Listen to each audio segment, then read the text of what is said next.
Allez, c'est parti pour Light de la dernière course de la saison 2021 d'IndyCar.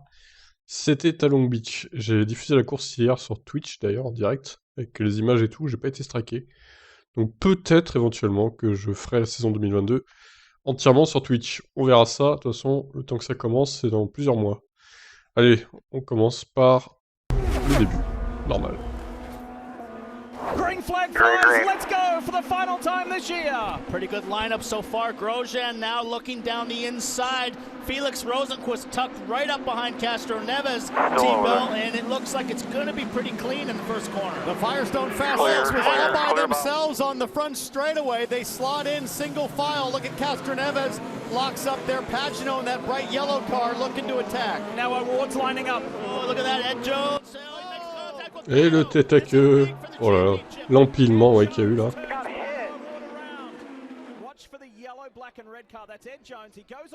Cette caméra est géniale par contre. Caméra pivotante là. Très bonne idée. Grosjean looking up the inside of Rosenquist. He's going to fire it down in there, send it in, and oh, big lockup hits the wall, Rosenquist. Big save, big front lockup. I thought he'd have to go into the overshoot, but he manages to complete the corner, but loses a position. Now Grosjean on the charge, chasing down Castro Neves. A quick replay of the biggest mover in the pack. It is the Gainbridge Honda pilot Colton Herta, the winner last week on Simon Pagenaud of Team Penske. Simon squeezed him there a little, and Herta hung tough. This is what it looked like for the 21-year-old. That was wild stuff, but he's been the fastest guy all weekend. He is flying through the field right now. No prisoners approach for Colton Herta. And trouble here for Pato Award, championship contender. I can see that the half shaft, Kevin, is broken right here where he got hit. So that's the corner that he got hit on, and that has eliminated... Pato Award, problème au niveau de la suspension. Terrible. The dream is over. C'est l'abandon. Il a essayé de réparer, mais... Ah oui, alors Ericsson, là, j'ai pas compris. Il a juste pas tourné, il est arrivé en survitesse, et il a pas tourné. Terrible. Abandon de merde, hein. Marcus didn't really lock it up, but just couldn't make the corner, ran out of real estate. That's just hard racing. So look at this, Dixon and Colton Herta side by side with contact there into turn one. Dixon with the advantage. That's really the fight for second. On va faire un point sur le classement après. Classement final du coup. So he's looking at trying to overtake Dixon right here, and he's got to run right now. Bon, après, c'était pas non plus la course du siècle. Il y a eu quelques attaques intéressantes, mais c'est pas non plus hyper passionnant. For the cars that have to make one more stop, Colton Herta is the leader on that strategy. Here's Colton Herta on the back straight. Perfect pass, set it up perfectly, used the push to pass, but he has come from 14th to be the effective leader of the Long Beach Grand Prix, his hometown race. Newgarden's got to try to hang on, though, with the points as they run right now.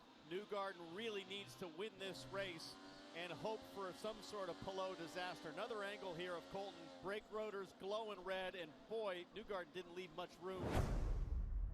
Says Connor Daly in the US Air Force Chevy. He's run long and come to a stop. Askew into the wall. Let's find out what happened with Askew, though. A little argy-bargy going on here. That's Connor Daly. Daly has to take the overshoot, and Askew has to take the tires. Ils ont même pas diffusé ce qu'a fait Grosjean. C'est dommage. En gros, Grosjean, il a fait une touchette contre le mur. À l'arrière gauche. Il a abandonné. À cause de ça. Mais vraiment, la touchette était vraiment légère. C'est dommage. Dommage qu'on l'ait pas vu. Bon, bah, au pire, vous avez la rediff sur Twitch, hein, qui est encore dispo pendant 2 semaines.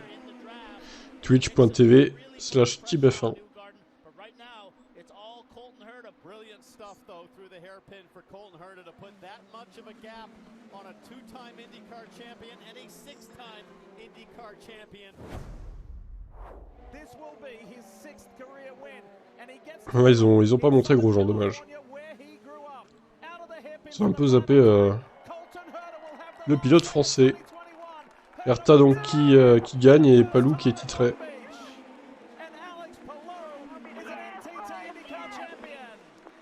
Thank you so much. Thank you. You're an amazing team. Thank you so much. Bon, voilà.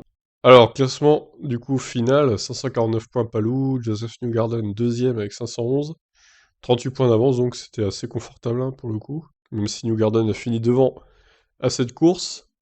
Pato Howard qui va tester la McLaren F1 à Abu Dhabi en fin de saison, finira troisième, ce qui est bien. Le pilote McLaren en IndyCar du coup. Scott Dixon, 481. Colton Herta qui a gagné là, il remonte 5ème du coup, il passe à Ericsson. Graham Rahal, Pagenaud, donc le premier français, 8ème. Ensuite Power, Rossi, Sato, Harvey. Rinus VeeKay, qui a pas fait toutes les courses, il me semble. Scott McLaughlin, donc du coup, lui, c'est le rookie de l'année. Dommage hein, pour Grosjean, il aurait pu être le rookie de l'année, mais au final, il finit à 33 points. Je pense pas qu'il aurait pu au final. Sur cette course, ça aurait été compliqué, mais bon. Bourdais finira 16ème de ce championnat. Moyen, hein, cette saison, Bourdais un peu inconstant. Manque de bol aussi, peut-être. Hunter du coup, qui sera remplacé par Grosjean. Finit derrière lui cette saison, 17ème. Ok, donc voilà. Après, il y a beaucoup de pilotes. Hein. Jimmy Johnson, 108 points, 26ème seulement. Dur l'arrivée en IndyCar hein, pour Johnson, qui lui était champion de NASCAR. L'adaptation a dû être difficile quand même. Hein. Et voilà, Kevin Magnussen, bon, il a fait qu'une course seulement en remplacement de Rosenquist, il me semble, quand il s'était blessé là, chez McLaren d'ailleurs. Et donc voilà, Monsieur Enerson dernier, 43ème. Donc les rookies, comme je disais, Grosjean deuxième, Johnson, Cody Ware, Lundgaard, ah oui c'est vrai que Lundgaard il a fait une course aussi, Callum Ilott, oui aussi. C'est des pilotes qu'on devrait retrouver la saison prochaine en IndyCar quand même, au lieu d'être en F1. Incroyable. Il y a eu 10 rookies cette saison. Alors justement, le calendrier 2022, avant de se quitter quand même. Alors Saint-Pétersbourg le 27 février, ça commencera plus tôt que d'habitude, hein. 27 février. Le Texas le 20 mars. Long Beach, qui arrivera en troisième cette fois, pas en dernier. Barber. Le circuit Indianapolis routier, l'Indy 500 le 29 mai. Détroit, Road America, Mid-Ohio, Toronto, Iowa 1 et 2. Encore Indianapolis sur le circuit routier. Nashville, Worldwide Technology Raceway, ça je sais pas ce que c'est comme circuit, pour être honnête. On dirait un ovale, mais pas sûr. Ah, c'est bien un ovale, ok. Portland, et enfin Laguna Seca, le 11 septembre.